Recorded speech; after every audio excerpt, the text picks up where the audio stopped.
शिमला विधानसभा monsoon सत्र शुरू। हिमाचल प्रदेश विधानसभा का मानसून सत्र 10 दिन तक चलेगा। विपक्ष ने सत्र की पूरी तैयारी कर ली है। विधानसभा का मानसून सत्र 27 अगस्त यानी आज से 9 सितंबर तक चलेगा। इस सत्र में कुल 10 बैठकें आयोजित की जाएंगी, जिसमें विधानसभा सत्र के दौरान खूब नोक-झोंक भी देखने को मिलेगी। जयराम ठाकुर ने भी इस बार कमर कस ली है। सदन में सड़क, पुलों, आपदा, अपराध, नशा, स्कूलों के विलय जैसे कई विषयों पर सत्ता पक्ष और विपक्ष में घमासान होगा। तैयार होके आए हैं और निश्चित रूप से बहुत सारे मुद्दे हैं जिन मुद्दों पर सदन में इस सत्र के दौरान चर्चा होगी और कुछ तो हमने नोटिस दिए हैं, उस पर चर्चा भी निर्धारित हो गई। 130 के अंतर्गत विशेष तौर से जो नोटिस दिया है हमने, बारिश और बरसात के कारण जो नुकसान हुआ है और जान माल का नुकसान हुआ है, अब की बार भी हमने अपनी स्ट्रेटजी बनाई है और निश्चित रूप से उन सारे मुद्दों को लेकर के हम चर्चा करेंगे। कानून व्यवस्था बहुत बड़ा विषय है। कल मॉब लिंचिंग में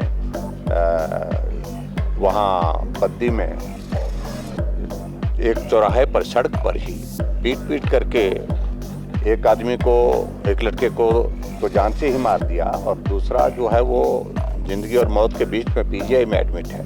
और एक गारंटी से अपने आप ही मुकर गए। हम पहले ही कह चुके थे इस बारे कि 10 जन्म में भी कांग्रेस इन गारंटियों को पूरा नहीं कर पाएगी।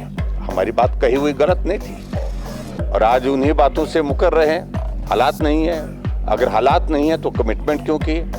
चुनाव से पहले आप झूठ बोल करके लोगों को गुमराह करके जो है सत्ता हासिल करने के लिए, कुर्सी हासिल करने के लिए कुछ भी बोलते रहो और उसके बाद सत्ता आ जाती है, कुर्सी आ जाती है, उसके बाद आप मुकरते जाओ कि भाई आज की हालात नहीं है। तो इन तमाम मुद्दों को लेकर के आज जो मुख्यमंत्री ने सारी बातों को लेकर के जवाब दो। जो मुख्यमंत्री कहते थे हम कर्मचारी हितैषी हैं, आज ये उनके खिलाफ नारे लगाने वाले कौन लोग हैं? जो सचिवालय के बाहर लगातार पिछले लंबे समय से जो है वो हर रोज वहाँ पर नारे लगा रहे हैं अपने मुद्दों को लेकर के। और इसके अलावा बहुत सारे चीज़ें ऐसी हैं जिन बातों को लेकर के बात करने की मुझे लगता है कि जो गुंजाइश है उन पर हम बात करेंगे।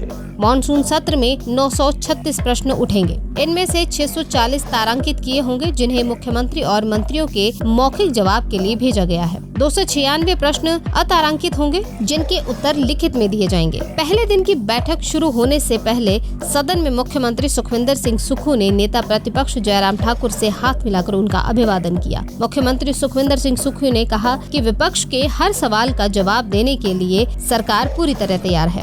देखिए, सबसे बड़ा मानसून सत्र है।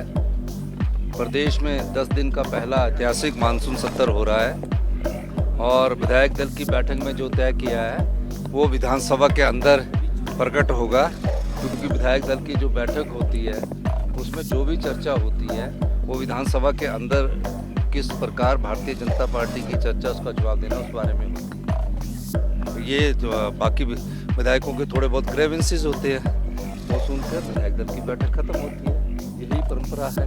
तो मैं ये कहना चाहता हूँ कि इस 10 दिन के मानसून सत्र में भारतीय जनता पार्टी को जो भी उनकी भावना है, जो भी भारतीय जनता पार्टी ने जिस प्रकार लोकतंत्र की हत्या की थी, उस मुद्दे पर भी अगर वो चर्चा करना चाहती है, जिस भी मुद्दे पर वो चर्चा करना चाहती है, प्रदेश सरकार तैयार है।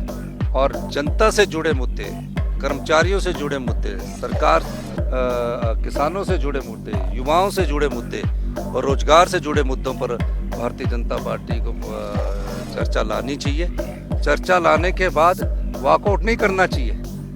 और वॉकआउट करके वो ठीक है कि खबर में रहना चाहते हैं, लेकिन चर्चा में भी कोई तर्क वितर्क के साथ लाना चाहिए। भ्रष्टाचार के मुद्दों पर चर्चा होनी चाहिए और सब मुद्दों पर चर्चा होनी चाहिए और उस पर वॉकआउट करके कोई नहीं। निश्चित तौर से देखिए, हम हर तरीके के प्रहार के लिए तैयार हैं, क्योंकि सरकार मजबूत है माननीय मुख्यमंत्री जी के नेतृत्व में और विपक्ष की भूमिका सकारात्मक होनी चाहिए, इसमें कोई दो राय नहीं है।